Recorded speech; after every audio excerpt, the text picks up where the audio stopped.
आने वाले समय में जो भी लोग आज हमें थोड़ी बहुत अज्ञानता के कारण बहुत बड़े दिखाई देते हैं, महान दिखाई देते हैं, बड़े बड़े मंत्री, प्रधानमंत्री, बड़े बड़े बिजनेसमैन, बड़े बड़े व्यापारी लोग, बड़े बड़े खिलाड़ी, फिल्म स्टार, जो आज बहुत बड़े दिखाई देते हैं, कल को ये सारे के सारे इस सतगुरु के चरणों में ऊंट की तरह लोट लगाते हुए दिखाई देंगे। लोट लगाते हुए, कुत्ते की तरह स्वामी के चरणों में शीश नवाते हुए दिखाई देंगे। आज जितने भी महान महान लोग दिखाई देते हैं, और वो लोग जहां भी चले जाते हैं उनके पीछे हजारों की भीड़ इकट्ठी हो जाती है। बड़े बड़े उनके प्रोग्राम होते हैं, लाखों की संख्या में लोग उनके दर्शन पाने के लिए इकट्ठे हो जाते हैं, तालियां बजाते हैं, हुटिंग करते हैं, और लेना एक न देना दो, मिलना कुछ नहीं। बिना सत भक्ति के अंत में वो भी 84 में गधा कुत्ता सुअर बनेगा, और उसके पीछे तालियां बजाने वाले भी गधे कुत्ते सुअर की तैयारी कर रहे हैं। और जब इस परमात्मा की पहचान हो जाएगी दुनिया को, जिनको हो गई उनकी तो आंखें खुल गई, और जिन नादानों को अभी सतगुरु की पहचान नहीं है, जो अभी भक्ति मार्ग से जुड़े भी नहीं है, जब उन्हें पता चलेगा इस परमात्मा का, इस परमेश्वर का, इस भगवान का, उसके बाद देखना जैसे गधा शमशान घाट में लोट लगाता है राख के ऊपर, ऐसे जहां भी ये सतगुरु बैठा होगा, देश विदेश या हिंदुस्तान में, इनके चरणों में लोट लगाएंगे। लोट, नाक रगड़ेंगे 7 बार कि परमात्मा कैसे हमारी बुद्धि में ये बातें नहीं आई, आपका संदेशा प्राप्त होने के बावजूद भी। तो भाई और बहनों, हमने जगत को देख के नहीं चलना है। यही जगत जो आज अपने आप को बहुत शाना समझ रहा है, ये आने वाले समय में आप और हम भाई बहनों से सलाह लिया करेंगे, ये मशवरा किया करेंगे। भगत जी ये बात समझ में नहीं आई, भगत जी ये कैसे करना है, भगत जी ये समस्या उत्पन्न हो गई, भगत जी इसका समाधान क्या है।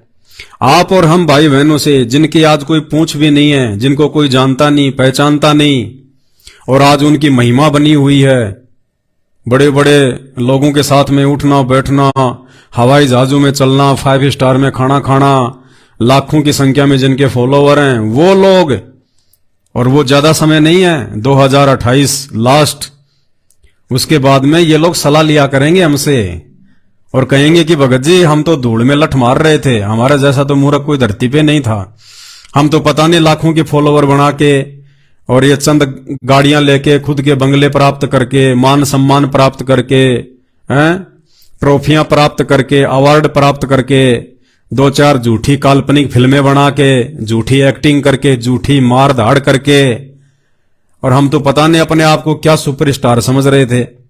और ये लोग आने वाले समय में, हमारे जो भगत भाई बहन आज जिनके घर में गुरुदेव के आगे जलाने के लिए घी भी एक टाइम नहीं मिल पाता, ऐसे भी हैं जो बेचारे बड़ी मुश्किल से मेहनत मजदूरी करके अपना परिवार का पालन पोषण कर रहे हैं। उन लोगों के आगे हाथ जोड़ के कहा करेंगे कि भगत जी ये समस्या आ गई, थोड़ा समाधान बताओ। आप तो हमसे पहले जुड़े हो परमात्मा से भगत जी, आप तो सतगुरु रामपाल जी भगवान से बहुत पहले से जुड़े हुए हो, भगत जी ये समस्या आ गई, थोड़ा इसका समाधान बताओ। तो भाई और बहनों, जगत को देख के हमने मायूस नहीं होना है।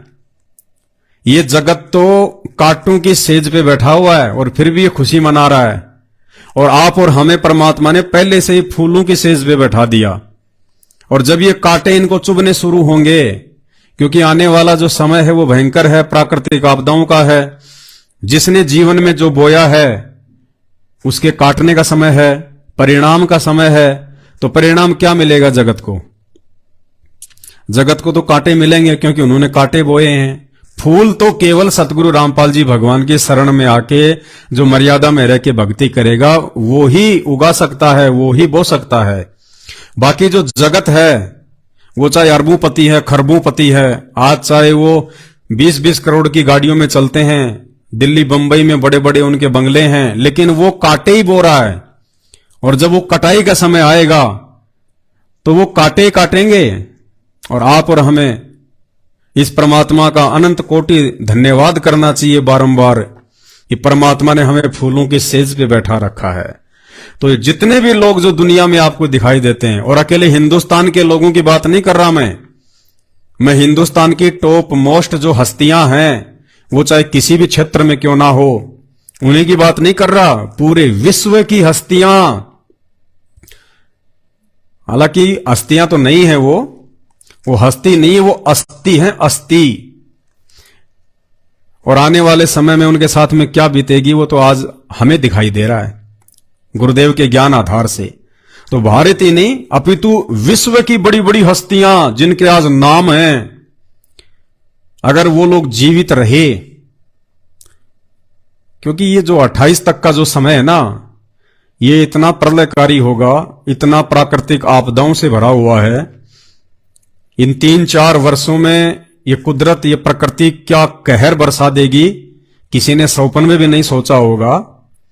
उस समय तक यदि वो लोग जीवित रहे, और उसके बाद में ज्ञान तो संत रामपाल जी का ही पूरे विश्व में जाना है।